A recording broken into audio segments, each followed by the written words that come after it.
Hello, I'm Barry Daniel, and this is the podcast of the Middle Way Society. Our aim is to encourage a universal approach to living a more integrated, ethical life, avoiding dogma or any appeal to authority.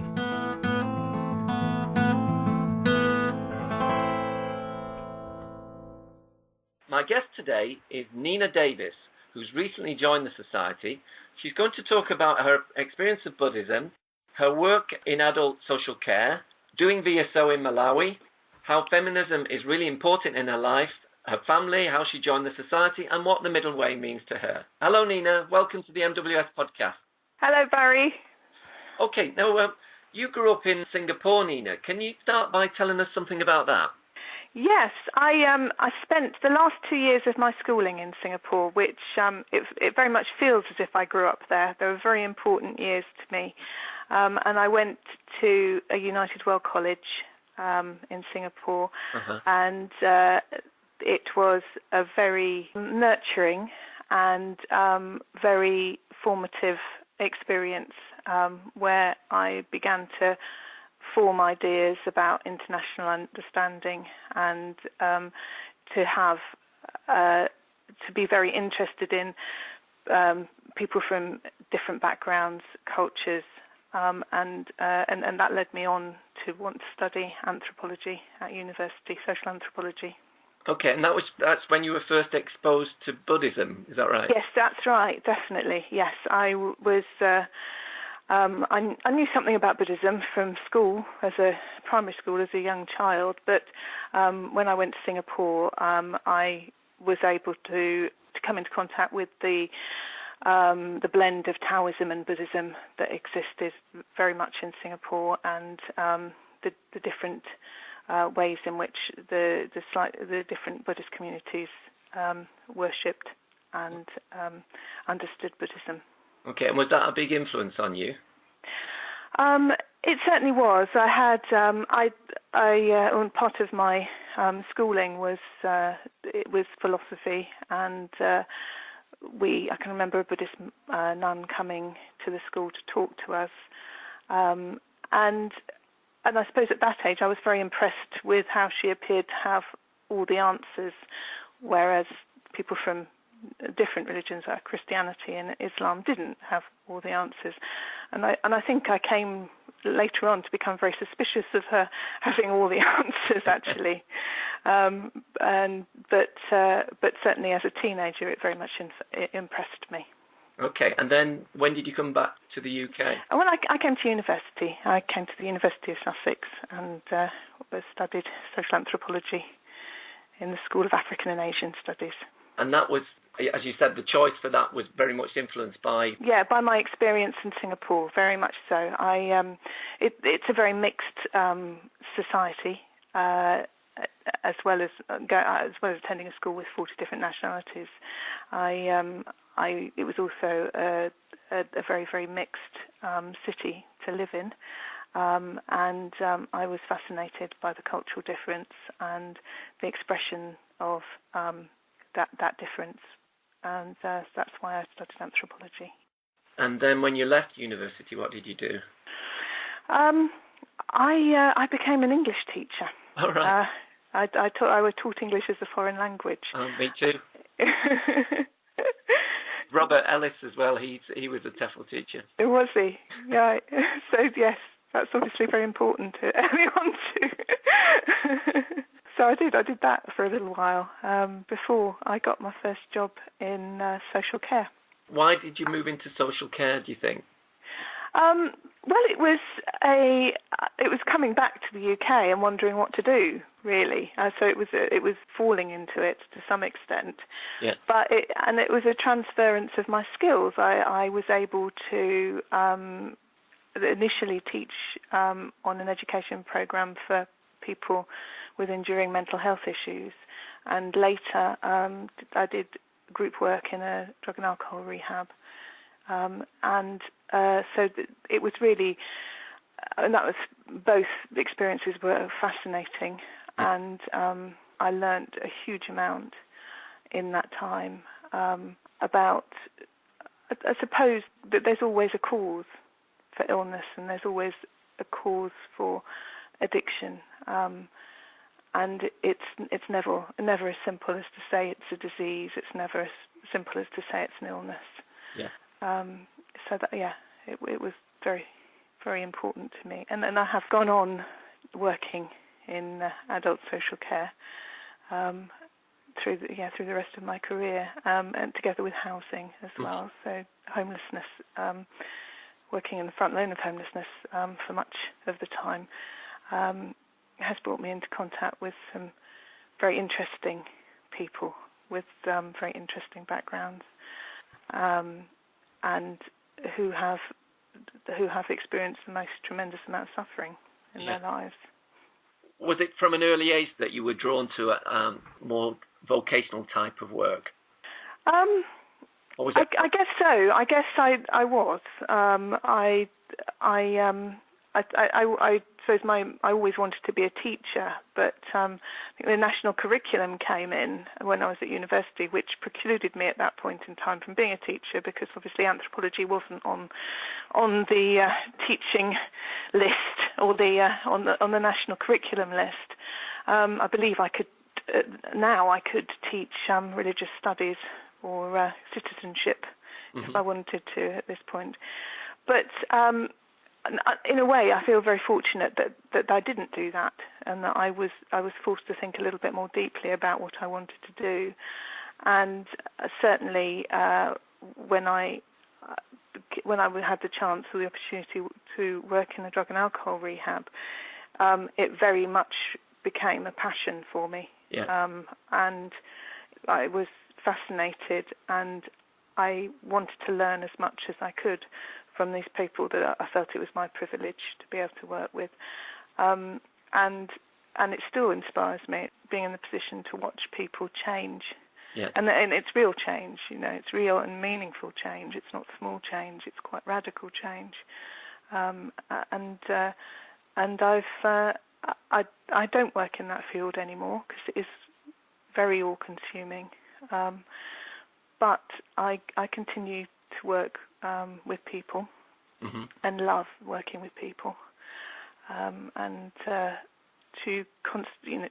always questioning, what can be done to improve things, and I always every day I come up against the hierarchies that exist in our society, which seem to keep things as they are, not least the medical profession and the structures of adult social care, I suppose, that I work in as well, that seem to define people. And I don't think people understand their own power in those structures. I don't think for a minute that doctors intend to infantize people, but that's my experience, that they do that they take people's choice away. Have you, because you've been in this field for a while, have you noticed changes in that regard? If you compare it to how the doctor-patient relationship 20 or 30 years ago, would you say there's more empathy now, or you've not noticed much difference? I don't think there's a lot of room for empathy because the time constraints are so huge. I think psychiatrists and doctors are very empathetic people. Yeah. But the way that their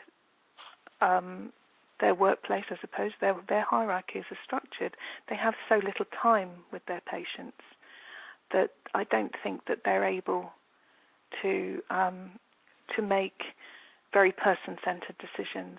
I think, in general, psychiatrists see their patients for 15 minutes once every 6 months, and from that position they're expected to be an expert in that person and their illness. And very often that means that people stay on the same medication for a very, very long time. It can be quite damaging to their health, because there doesn't seem to be another way of managing it. Things change radically when people go into hospital, where people are sectioned, and then their medication is reviewed, and some occupational therapy can take place, and a sense of recovery and rehabilitation comes into it. But if people remain relatively stable in the community, then actually that can be to their disadvantage, I think, sometimes. Yeah. A lot of people in your profession presumably experience burnout, but you sound as if you've managed to avoid that. How have you done that? I think it's because I find it intellectually interesting. Yeah. And I'm able to reflect quite successfully on what's happening and to find it interesting and to want to constantly ask the question why. Yeah. And I think on the other hand, I have quite a busy family life that is a distraction to that. So I think that's probably why. And I have other interests. I have other burning interests,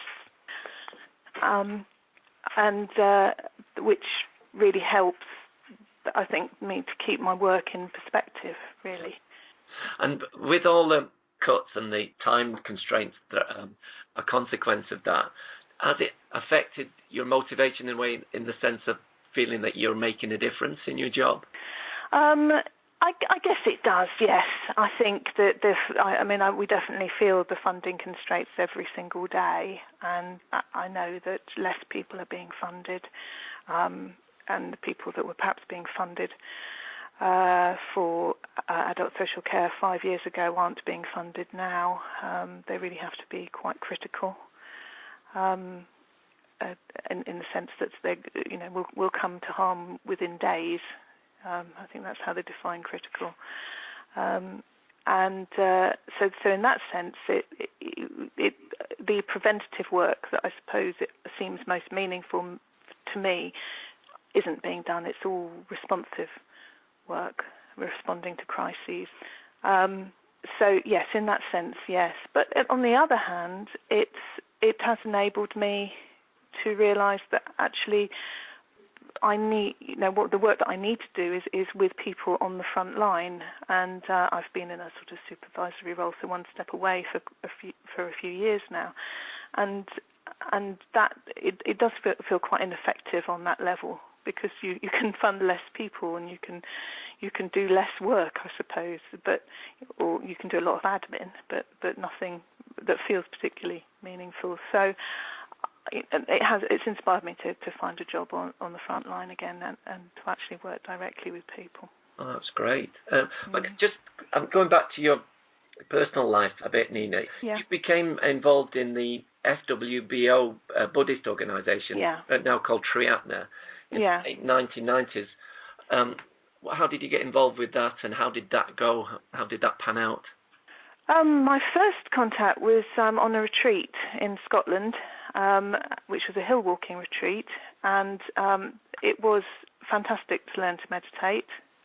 It was something I'd always wanted to do, and I loved it immediately.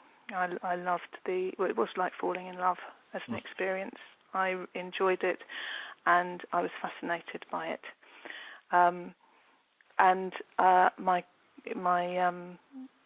My contact with the FWBO then continued for a number of years, and my involvement increased over those years. And I suppose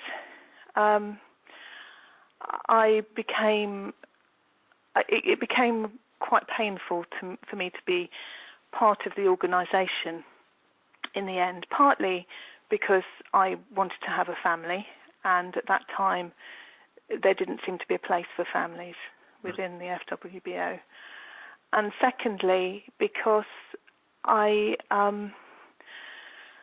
didn't really understand the sense of, I suppose, what I would describe as guru worship, or the importance of the founder to the other people in the movement, and also the devotional element to Buddhism, or to the FWBO in particular.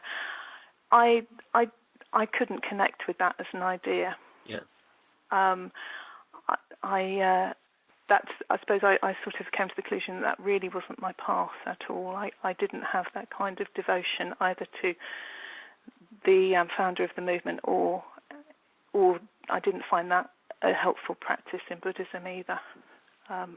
So I sort of withdrew really at that point. And then around that time, did you go to Malawi, or was this later? It was in the middle, actually. It was in the middle.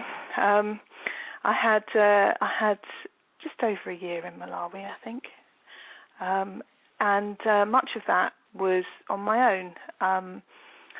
I was teaching again. I was teaching in a university in the north of Malawi, the University of Mzuzu, and teaching English. And but I was quite isolated in that role. And I spent a lot of my time alone, and reading a good deal about Buddhism, and doing a lot of meditation, and having quite a lot of, I suppose, what you call insightful experiences, which really inspired me to come back to. Well, I think I was quite divided with whether I go off to India and learn about Buddhism more deeply there, or to come back to England. And I opted to come back to England, and to continue the path with the FWBO. But I suppose the contrast between that experience of solitude and study was with actual with other people, other practicing Buddhists, or their difference from me, and my experience was quite intense, and quite alienating for me. Which is perhaps only to be expected given the intensity of what I'd just experienced, really. I remember in the 80s, I spent about 7 months in India, and it took me about a year to adjust when I came back. It was had such a culture shock. Yeah. Anyway, so you had your son in 2001. Yeah. And then when you had your first daughter in 2004, feminism became a real passion for you. Yeah, it did, yes. And you started reading texts on identity in a big way. Was this brought on by reflecting on your daughter's future, or what was it? What was the connection there? It was quite an interesting time. I mean, I suppose I'd always intellectually been a feminist. Yeah. I'd always seen inequality and felt anger on other people's behalf. But being, I suppose, all three of my pregnancies, I felt very trapped, I suppose, in the structures of the NHS, and felt a bit very much under pressure to behave in a certain way and to do what I was told. Yeah. And when my daughter was born, it was my second child, the doctors, they actually told me that I couldn't possibly know when my child was conceived, and that they needed to induce me. And I said, well, I do know when my child was conceived, and you're not inducing me. And it was much more of a battle than that. And every time I went in to be monitored into the hospital, I got very, very stern glares from the nurses, clear disapproval. And in the end, she was born naturally with the support of some fantastic midwives. But I felt quite battered by that experience, and very, very angry and emotional that they played lip service to the idea that I had choice as a woman, but actually they didn't mean it.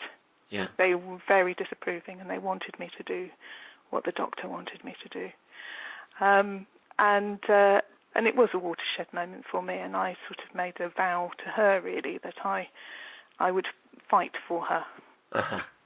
And I've continued to do that, and to be very, very driven to understand how all these gender differences that we see around us can result, or they can't possibly result from a small difference in chromosome.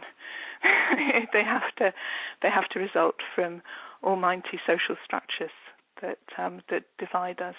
And so I suppose that's been my fascination and my passion since my daughter was born, that to understand those things and to break them down.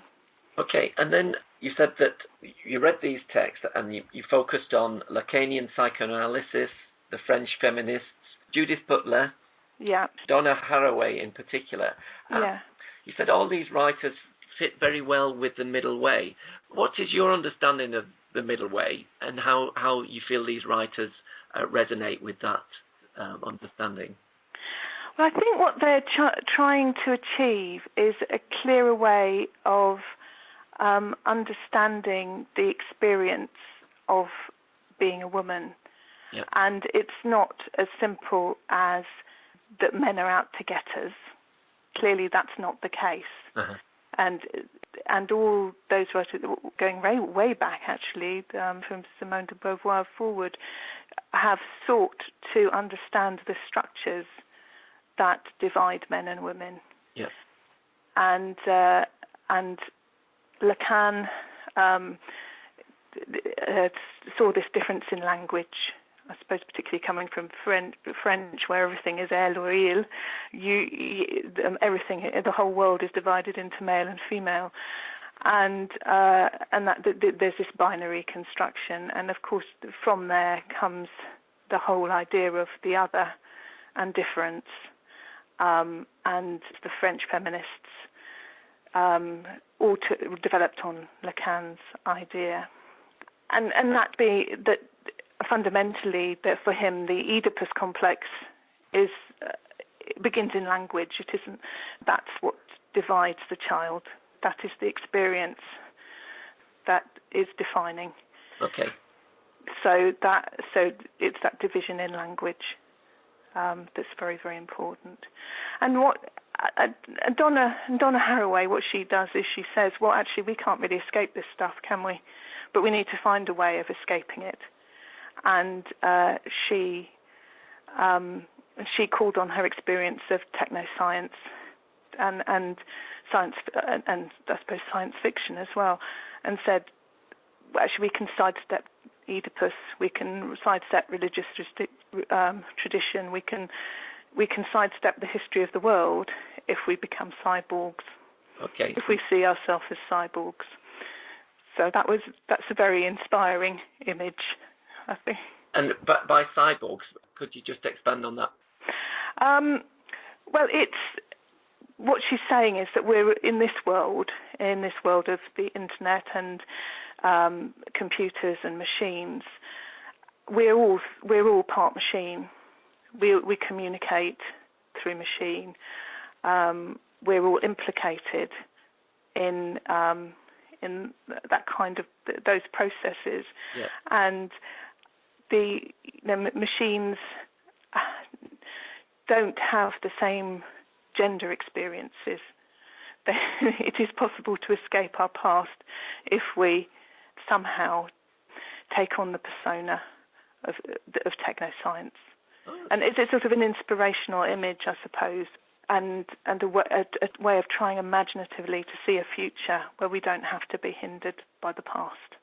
Okay, so it's a bit like what we're doing now using Skype. Yes, yeah.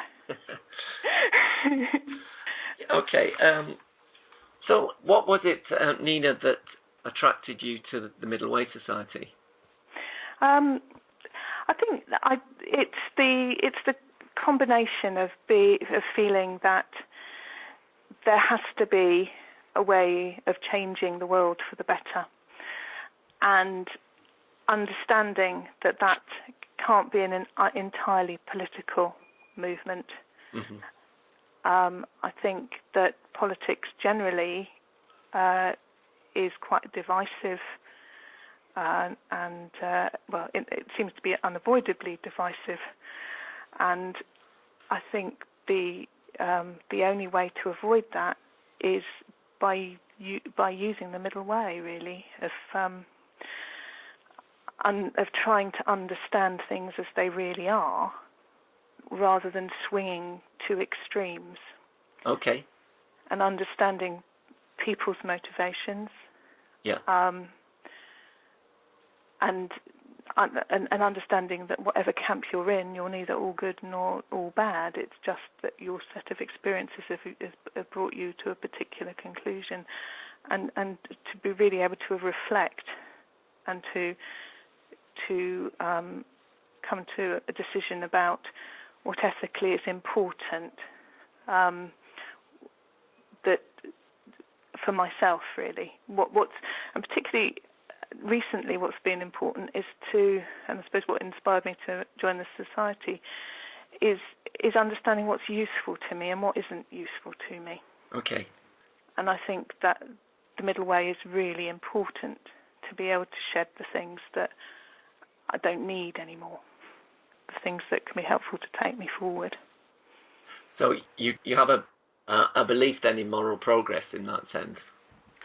I guess so. I guess I do have a belief in, I'm not sure whether to call it moral progress, but I have a sense that there are ethically right decisions that can be made, which are quite often clouded by culture and history. Not least using the example of Buddhism, really, that it has so many great things in its history, so many very inspiring texts, but for women it hasn't been such a great journey. Mm-hmm. There's a lot in its history that doesn't really recognise women, and certainly in the images of women within Buddhism, and people say, oh well, in the end there's neither male or female, but certainly in the art there very much seems to be a male and female, and these male and female figures are ascribed different qualities, and there's a moment where I have to admit that that's not useful to me. Yeah. I need, however I try and work with those and bend my mind around what people are telling me, actually that's not useful, and I need to take from Buddhism what is useful for me as a 21st century woman, and for my daughters, and for my son, and to think, well, what can we use from this ancient tradition that's good, that can take us forward. And so that's why I joined, to help me clarify those ideas, really. Well, smashing. Well, I hope we have lots of opportunities to discuss these things, on the internet and in the community that we're starting. Yeah, I really look forward to that. I'm really hoping that I can learn a lot from everyone, and I've certainly so far I've found it fascinating to read there's tons of material on the internet, isn't there? There's tons of it on the website. And some of the discussions on the forum have been really interesting. And just watching the development of people's arguments is also really, it's just very informative. Yeah, no, I find that too, yeah. Anyway, it's been great talking to you, Nina. Thank you very much for giving us your time today. No problem at all. It's been a pleasure talking to you, Barry. Thank you for talking to me. It's great. All right, then. Thank you. Okay.